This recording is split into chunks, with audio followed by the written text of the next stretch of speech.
Another state budget. It's officially called the Western Australia State Budget 2022-23, and it's officially introduced into Parliament as the Appropriation Recurrent 2022-23 Bill 2022. Catchy. But this was the Mark McGowan show. Proud to deliver my government's sixth budget. This follows my government's. I am proud to announce, mark my words. Yes, Mark, we get it.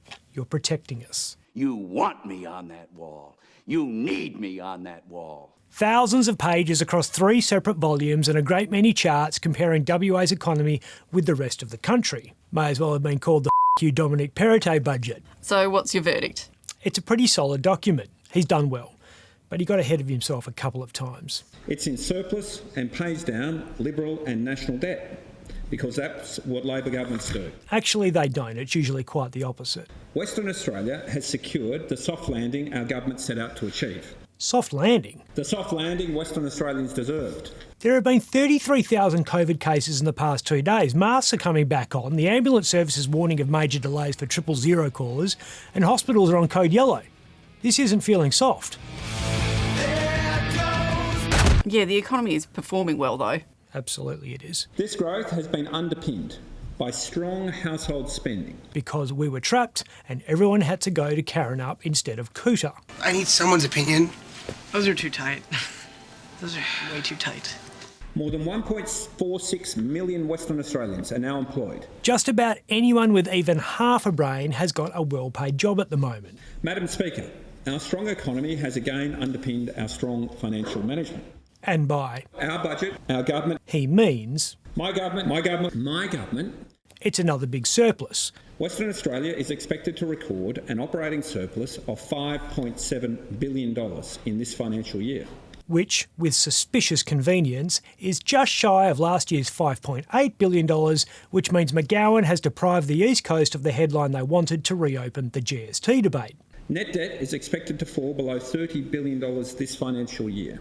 29.9 billion, in fact, which, with suspicious convenience again, will grab a headline because debt's now got a 2 in front of it instead of the expected 3, at least for a while. McGowan kept using this chart in his budget presentation, pointing to the drop in what we owe from this year to next. What he didn't show is what happens after that. McGowan hasn't talked about debt for a while. It's a thing again. Might be time to dust off the debt monster again. Remember him? I want your money. The star of the 2017 election campaign is ready to come back. He's been in isolation with Percy Penguin. Our declining debt levels for 1 year. This WA Labor government is the only government in Australia delivering surpluses and paying down debt. For 1 year. It's this WA Labor government that has the right priorities and the iron discipline to properly manage the finances. It's not good fortune through iron discipline, it's good fortune through iron ore. Iron ore royalties this year and next year are $21 billion. Madam Speaker, the 2022-23 budget delivers a record additional $2.5 billion investment in health and mental health, taking the new spending on our health system to a total of $5.7 billion since the last budget was handed down just 8 months ago.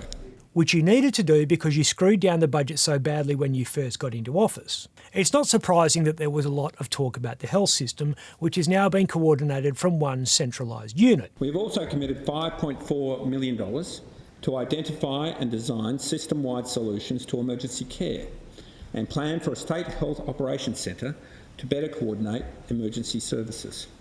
Ladies and gentlemen, welcome to my underground lair. With $2.5 million for a business case to inform options for the proposed WA Comprehensive Cancer Centre. $2.5 million for a business case to inform options for something that's being proposed? What the is that? In the last 2 years, the WA health workforce has increased by 15.6%. Hi, everybody! My government is committed to providing the quality healthcare Western Australians deserve right across this state.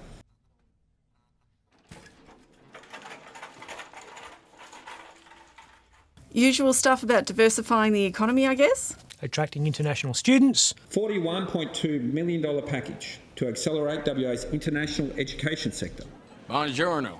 Bolstering tourism. Tourism WA's destination marketing budget will receive a $21.1 million boost as well as an additional $30.7 million to secure additional blockbuster and business events. $17.7 million for a national park tourism experiences development package.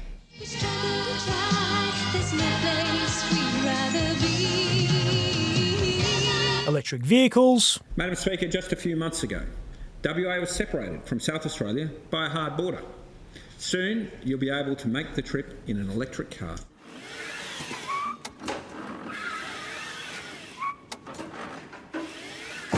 And a few other exciting initiatives. A further $39.1 million will be spent on a range of other diversification initiatives, including a second round of funding to attract business call centres and back office processing to WA.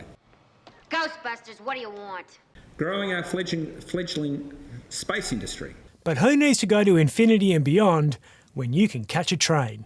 Construction of our world-class Metronet public transport system is progressing well. Why are you lying to me, man?